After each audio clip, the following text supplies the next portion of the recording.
Leo tumekutana kwa mara nyingine ili niweze kukabidhi mzigo ambao waliwaahidi mgeni wetu rasmi katika mchezo wa Simba Sports Club dhidi ya Al Masry wa robo finali. Mheshimiwa Juma Aweso, waziri wetu wa maji, ambaye aliahidi kiasi cha shilingi milioni 5 kwa wachezaji. Kwa hiyo naomba nikabidhi kwa captain. Nimeambatana pia na mjumbe wa bodi ambaye kwa niaba ya bodi yeye atashukuru, na hii ikawe chachu kwa wachezaji wetu. Kwa hiyo naomba nimkabidhi kiwango hichi cha shilingi milioni 5 kapteni wetu. Karibu. Mmepata picha vizuri?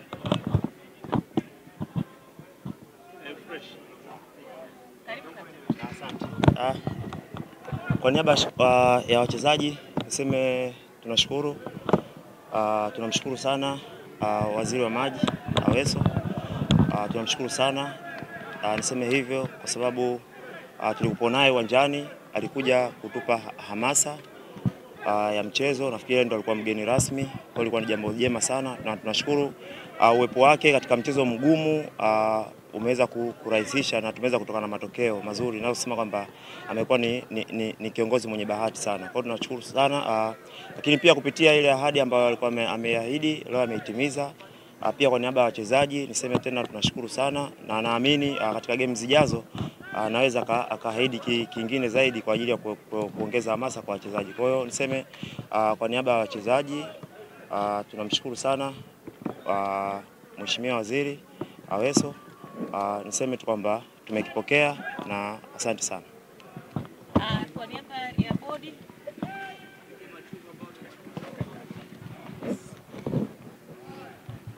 sisi kama uongozi tunasema tunamshukuru Mheshimiwa Waziri kwa hili, sio dogo, ni kubwa, linatoa hamasa kwa wachezaji. Kama mnavyojua tumefuzu kwenda nusu finali, lakini haya yakifanyika hivi kama nilivyosema kwamba yakifanyika kwa timu kwa ujumla yanaleta hamasa kubwa zaidi. Kwa hivyo hii ni ukitoa goli la mama, lakini mheshimiwa akaahidi uwanjani kwamba yeye binafsi atatoa kiasi hiki cha fedha kwa wachezaji kama pongezi za hili ambalo wamelifanya. Kwa hiyo linaleta hamasa kwa wachezaji, lakini pia linaleta hamasa kwa timu kwa ujumla. Kwa hivyo tunakushukuru sana Mheshimiwa Aweso, tunaishukuru serikali, tunamshukuru pia Mheshimiwa Samia Suluhu Hassan kwa goli lake, kwa sababu linaendeleza kuleta morali kwa wachezaji. Kama mlivyomsikia mwenyewe captain anazungumza hapa, hii anapeleka kwa wachezaji wenzie na itaendelea kuleta chachu, na inshallah tutavuka kwenda finali. Ama sivyo captain? Kabisa. Inshallah. Sorry kwa captain. Tumeona hapa wadau serikali wamefanya kitu kwa ajili ya timu na imekuwa sehemu ya motisha. Pengine kwa upande wa timu tunatamani kusikia nzuri huko kwenye bodi. Tusikie pia kwenye timu pia kwa jambo lote mpanda kwa vijana. Labda tajiri model ametoa chochote kitu. Hiyo ni kawaida. Sisi katika timu ni kawaida, ni policy. Yaani ipo katika sera kwamba timu